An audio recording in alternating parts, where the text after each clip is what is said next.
If you're a woman in your 50s, chances are you are stressed out and you might not even realize it. But let's say you've been working full time. You wake up in the morning, you rush to get ready, you gulp down your coffee, maybe find a quick bite to eat, maybe you have to row together a lunch, and then you hop in your car, you're stuck in rush hour traffic, you finally get to work, and then you have this deadline and this expectation. And then finally, it's the end of the day. You have to rush through rush hour and you're thinking, what am I going to make for dinner? I have to hurry up and get it done because I need to drive my kids to this event or that event, or I need to go to the gym after, so I have to make sure there's enough time. And then you get to bed at night finally, and your mind's racing. And so you lay there and you can't get to sleep. Or even if you're a stay-at-home mom and you're managing your kids and your household all day long, planning their activities, getting them to and from those activities, making meals, cleaning the house, it's never ending. That's a more than full-time job in and of itself. Or maybe you're even retired now or between jobs like I am. So you're thinking, oh, I have time, I'm not so stressed. But chances are you might not even realize it because you're probably stuck in fight or flight after that lifetime pattern of, um, running on the hamster wheel, being in the rat race. You're probably stuck. And it's so important to um, de-stress for three main reasons, I would say. It's important for your mental health, first of all. Um, Being anxious and having that underlying anxiety isn't good for your mental health. You don't think clearly. And at this time in your life, you need to think clearly and plan ahead. So let's say you've been laid off, you're between jobs. You need to plan, what's my next step? What should I do? Maybe you're planning your retirement. So you need to think clearly about your financials, um, and really what activities you would enjoy doing, or maybe you want to work part time. You need to think clearly. And even if you are still working, of course, you need to think clearly, and not panic, not make panic decisions. So that's the first reason why it's important. It's also so important for your spiritual health. As I've mentioned this verse before, trust in the Lord with all your heart and lean not on your own understanding, but in all your ways submit to him, or some versions say acknowledge him, and he will make your path straight. Well, so if you're panicked, you're not trusting, right? If you're constantly worried, you're not trusting. And if you're constantly hurried, how can you hear the Lord speak? Because he doesn't speak in a loud, obvious way. He speaks in a still, quiet little voice, whispering to your heart. So until you take the time to calm down, you'll never hear him speak to you and know what path you should take. And finally, the third reason why it's so important to distress is for your physical health.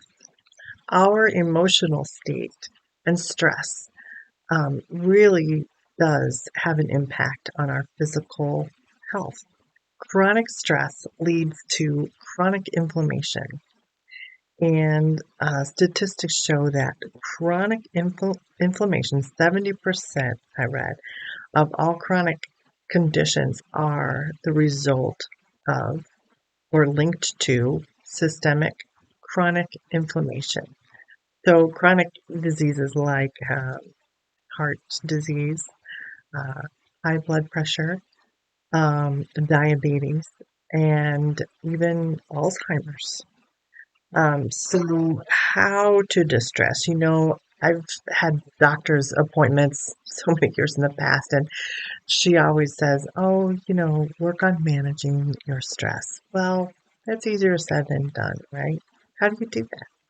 So I've been exploring how to do that because I've had time now after my job loss, which I'm relishing this time to really de-stress because I feel it all the time in my body. So my first goal is prioritizing sleep. And that is easier said than done for me. Um, Sleeping, though, enables your body to regulate your hormones, including cortisol. That's your main stress hormone. And it also allows your brain to just recover and process emotions. Um, and it also improves your ability to cope with more stress or just with life in general.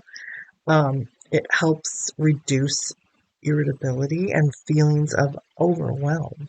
So that's important. But what if you can't sleep like me? You've had trouble falling asleep, or you wake up a couple times in the night and then you wake up earlier than you really would like to in the morning. Yeah, you feel like you're doomed to fail, right? Because I feel like uh, sleep's the most important thing to help de-stress you, and it's important in weight loss too, which another thing I'm struggling with. Um, so they all say, oh, well, create the routine, a bedtime routine, and turn off your screens, no scrolling like 2 hours before bed. That's kind of hard to do sometimes, all of that. And I'm still struggling, but some things that have helped me to sleep a little better. I'm still not 8 hours a night, but I'm sleeping a little better. One thing that helped is blackout curtains. I invested in some really strong blackout curtains, and that has helped keep the sun out in the morning so I don't wake up so early. Um, Another thing are some supplements have helped me. Now, I am not a doctor, I am not a nutritionist, so, uh, you know, I'm not giving advice. I'm just saying what has helped me. And anytime you add any supplement to your diet, you should always check with your doctor, make sure it's okay. You don't want there to be any contraindications or interference with any medicines you might have. So, but some supplements that helped me. One is herbatonin, which is a natural plant-based form of melatonin, and I got that on Amazon. Uh, but because the melatonin just didn't work so well, after a while it wore off. But this herbatonin has seemed to help, and I don't take it every day. I took it like every day for a couple of weeks, and then I back off a little, and then I go back on. But it does seem to work better than just plain melatonin for me. And it's spelled like it sounds, herbatonin, herb and then atonin. Also, magnesium glycinate. Magnesium, I think most people are deficient in magnesium because our soil is just depleted from all of the essential minerals that used to be in there, just with our modern farming practices. So, um, magnesium is important, and magnesium glycinate, so I've heard, is the form that helps calm your body, um, or just plain glycine, which is from like glycinate, but just glycine straight up um, has helped me. And I know that I sleep deeper when I take it because I get some kind of funky dreams. Nothing disturbing, just some interesting dreams. So I know I'm finally dreaming. Um, Other supplements, I guess you could think of it that way, but in some calming teas, so herbals. So like chamomile tea, lavender tea, those are very good. Um, Lemon balm tea, that calms your nervous system. That's a very good tea. And there are some good blends, like some nighttime teas of those. They have those several herbs in them, like lavender and chamomile. And sometimes they add in valerian root, which that always helps. But maybe you need to be careful and talk with your doctor too if valerian root is okay for you. Um, Another thing to try is exercise. Of course, that's good for you anyway, but it really is good in releasing stress. Um, it does help if you get out and walk or lift some weights. You know, you're working off all of that cortisol and stress, and it can really help you get a good night's sleep. My doctor has told me to avoid at this age in my life to avoid high intensity cardio exercise because that will just drive your cortisol higher. And a lot of women in their 50s now, they need to not work so hard on the cardio and lift some weights. Go for a relaxing walk and then lift weights because it really is important to add muscle at this point in your life. And if the weather's really nice, getting outside is great because spending time in nature also helps reduce stress. Listening to those nature sounds, the birds and the wind in the trees, it just is so soothing. So if you could exercise outside, that's two benefits in one. Um, Even drinking black tea, not necessarily herbal tea, is so good for you in reducing cortisol. So um, black tea and green tea, they reduce stress a couple different ways. There's an amino acid um, called L-theanine. Hopefully, I said that right. But it promotes relaxation without drowsiness. And there's polyphenols in both black and green tea um, and antioxidants that combat inflammation. Um, So that's good. And I mentioned lemon balm tea. Also, it calms your nervous system and doesn't necessarily make you drowsy. I guess each person reacts differently, but for me, I haven't experienced drowsiness. Um, and then one final way I think is to just practice a gratitude journal or a prayer journal.